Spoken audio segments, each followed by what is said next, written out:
Si es que parte de esto estamos vistos. Si es que en el momento que tienes un tipo de interés fijo inferior al 4%, es muy raro que te salga mejor amortizar que la bolsa. Hombre, si tienes un tipo del 7 o del 8, pues hombre, ahí sí a lo mejor te interesa amortizar. Yo, por Claro. ejemplo, he conseguido un 2. Yo estoy Es pagando que un yo 2, te diría, 2,05 de tipo fijo. claro, yo incluso por ser más prudente, tú me dices el 4, estoy totalmente de acuerdo, pero yo te diría incluso si quieres por debajo del 3. Mm. Si tienes menos de un 3, yo creo que no merece la pena Incluso amortizar un y seguir. 3,5, 4, yo creo que también. Sí, sí, sí, pero por ser más prudentes. ¿Sabes lo que te digo? O sea, incluso un 4, un 5, depende de cada persona. Hay gente que a lo mejor te dicen a partir de qué Eh, cantidad es cuando A la partir de nieve... cantidad es cuando la bola de nieve coge velocidad. Cuando los dividendos generan lo que tú ahorras mensual. Claro, Ahí eso va, pega un subidón, pero no sabes tú cuánto. O sea, claro. tú Porque piensas hagas lo que... que hagas, metes. Dime, dime. No, es que hay un punto muy importante que es cuando los dividendos generan la mitad de lo que tú ahorras mensual, pero cuando, y que ahí se nota bastante, pero cuando es la misma cantidad de dividendos lo que tú generas que lo que tú inviertes, eso va de locos. Exacto. Porque si tú antes invertías X todos los Mm, meses y ahora tienes X de dividendo o más, metes 2X. Entonces estás yendo el doble de rápido. Pero mm. es que además, si tu cotización ha subido, ya no es el doble, es más todavía. Porque claro, yo que sé, una variación de un 10% en una cartera que pesa el doble, pues es como el 20% cuando pesaba Ya. la mitad. Entonces es que ahí tienes una serie de puntos muy potentes, ahí se empieza a ver lo que dices tú. Luego hay puntos en los que dices, joder, pues cuando tienes una renta, yo que sé, parecida a lo que es un sueldo o así, empiezas a ver cómo crece súper rápido las rentas, porque igual al principio de año a año, metiéndole bastante dinero, te suben los dividendos 20 euros al año, 30, pero es que luego te suben 150, 200. Entonces, claro, eso, ostras. Ya. Y por eso dices, joder, si sigo otro añito más trabajando, que es lo que le pasa a la gente, es que fíjate todo lo que me crece la cartera. Claro, si dejo de trabajar, pero, ¿sabes? Entonces es complicado también ese punto, porque ahí es cuando más estás aprovechando el interés compuesto, porque es tu Pues sí. cartera más lo que tenías. Sí, sí, sí, estoy de acuerdo. Estoy guardando Entonces, algunas preguntas que estáis haciendo que veo interesantes para después, ¿vale? No penséis que las ignoro porque sí. sí, nada, tú en Y cualquier momento para adelante, ¿eh? O sea, lo sí, que... sí, has puesto mi guía, un tope por sector. ¿Tú te has puesto este tope por sector por narices o lo puedes No, superar? a ver, es como todo, o sea, esto no suma, esto suma más de 100. Lo que pasa que es Sí, una orientación, o sea, es decir, ya, joder, yo ya. intento, además es difícil llegar, ¿eh? Porque si tienes de Mm, todos los sectores, es muy difícil pasarte, pero claro, yo por tener una orientación, si veo que, por ejemplo, me voy a inventar, de financieras me paso del 20, pues intento que las próximas compras no sean financieras. ¿Por qué? Pues porque mm, yo siempre suelo ver algo barato, entonces en igualdad de condiciones, pues gracias a este criterio pues digo, mira, si de esto tengo menos y de esto tengo más, pues voy a ir en igualdad de condiciones a lo que esté más barato. Ahora, que solo veo barato financieras, pues sigo comprando financieras. Pero como siempre suele haber varias, a mí esta guía me sirve bastante porque no suelo tener una volatilidad muy grande. Y yo creo que es por cómo pondero los sectores. Vale, vale, vale. Entonces, bueno, es un poco mi Pues guía. Sí, seguimos, si te parece. sí. Bueno, de todas formas, hay una cosa que quiero comentar de aquí, y es que yo el tema de los porcentajes, sobre todo el tema de los pesos, hay una cosa que lo obsesiona mucho a la gente, y es que ya no solo en sectores, sino en empresas, ¿no? El famoso 5%. Tener el tope del 5% no es tanto como para, si la empresa sube, ir podando, que yo creo que es la gente lo que toma y no es la idea, No, sino el hecho de evitar cagadas. Y me explico. Tú imagínate que estás comprando de forma bajista una empresa que no para de caer. Por tanto, cada vez que compres vas a seguir sin pasarte del 5%. Ahí no solo tienes que mirar lo que pesa en cartera, también tendrías que mirar lo que pesa por valor metido.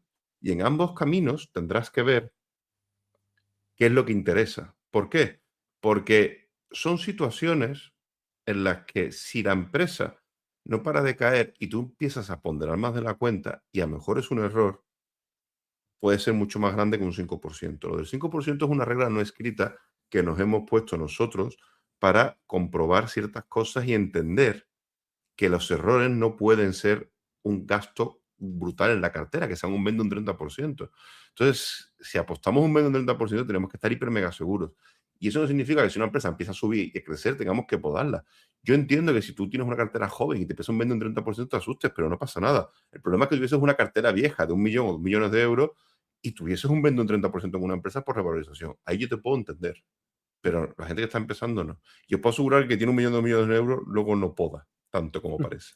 Sí, yo estoy totalmente de acuerdo contigo. O sea, al final son reglas no escritas, son referencias, pues oye, por poner unos límites, ¿no? Que al final, oye, que tampoco pasa nada, pero dices, joder, en algún momento tengo que poner el final, ¿no? Porque si no te calientas, te empiezas a comprar y si está cerrado, pues de alguna manera te tienes que proteger.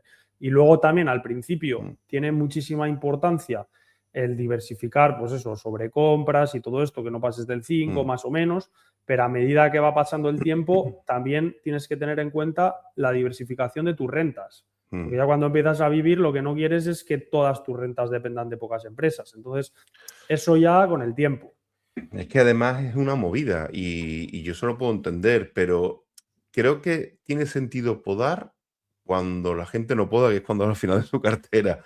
Y puede tener sentido porque lo has comentado tú, porque no quieres que todas las rentas dependan de una empresa, porque no quieres que en carteras grandes una empresa pueda pesar lo que va alguna casa. Y yo puedo entender ese tipo de situaciones, pero en carteras jóvenes, señores, no Claro, pasa nada porque te pese una empresa mucho. Si es por revalorización, si es porque le estás metiendo sangre y fuego a una empresa que no para de caer, oye, pues plantéate que a lo mejor te puedes estar equivocando y no metas solo en esa. Yo, por ejemplo, he metido mucho en Diageo. Y claro. yo en Diageo creo que me he pasado comprando, pero es que yo puedo entender que no sigo comprando Diageo, compro otras. Y esto es lo que Claro. uno tiene que entender, que te puedes pasar en precio de metido y tener un 6 o un 7, no pasa nada. Pero que no puede ser un 30% del dinero que has metido en tu cartera una empresa. Porque es que Claro, conozco gente que tiene el 30% de dinero metido en una empresa que le pesa un 5. No, claro. ya se recuperará. Y digo, no, no, no, no. No, no es una buena idea. Pero todo esto también depende de un poco, como dices tú, de cómo esté Mm, formada la cartera. Porque claro, si solo tienes dos acciones, 50% cada una. O sea, lo damos por mm. hecho, ¿no? Sí, sí, sí. Pero, claro, o sea, tú al final tampoco es lo mismo que decir, me ocupa un 5%, ya, pero mi cartera es de 20.000 euros o de Es 30.000. que eso, Claro, es que no es lo mismo que sea eso, que sea de 100.000, 200.000, 500.000. es que Claro, no, es es que si tienes diferente. si tienes una cartera de 10 o 20 mil euros no pasa nada. Y es Claro, que estamos hablando de que a mí me llega gente, tío, que viene gente con varios millones de euros.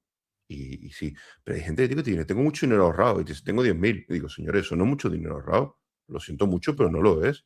Tener 10, 20 o 30 mil euros no es mucho dinero ahorrado. Lo siento mucho, pero es una cantidad modesta. Tener mucho dinero ahorrado es como me ha llegado gente y dice, tengo medio millón de euros.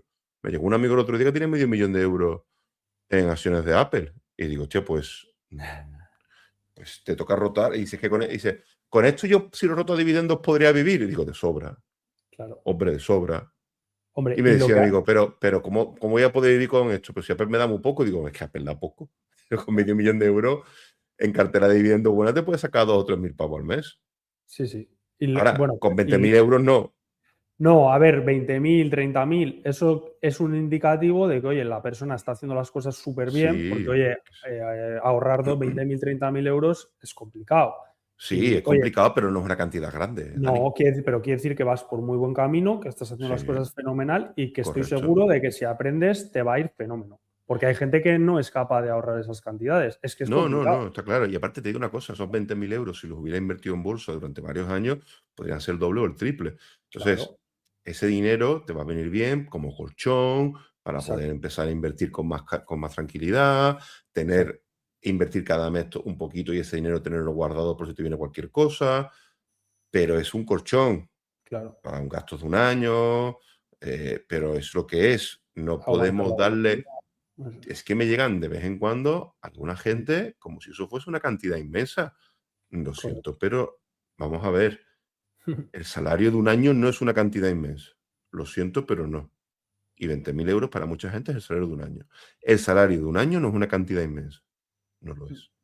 Lo que Sí, pasa es porque que además son tenemos una netos. capacidad de ahorro mínima en España y una sensación de que todo es mucho y te viene gente con 20.000 euros o 10.000 euros y te dicen que es una barbaridad. Y digo, no lo es. El ahorro de o sea, el sueldo de un año no es una barbaridad. Es que no Bueno, lo o es. sea, a ver, está muy bien, pero no es para, claro, para el tema de lo que decimos nosotros, de tener una cartera ya de verdad rentas.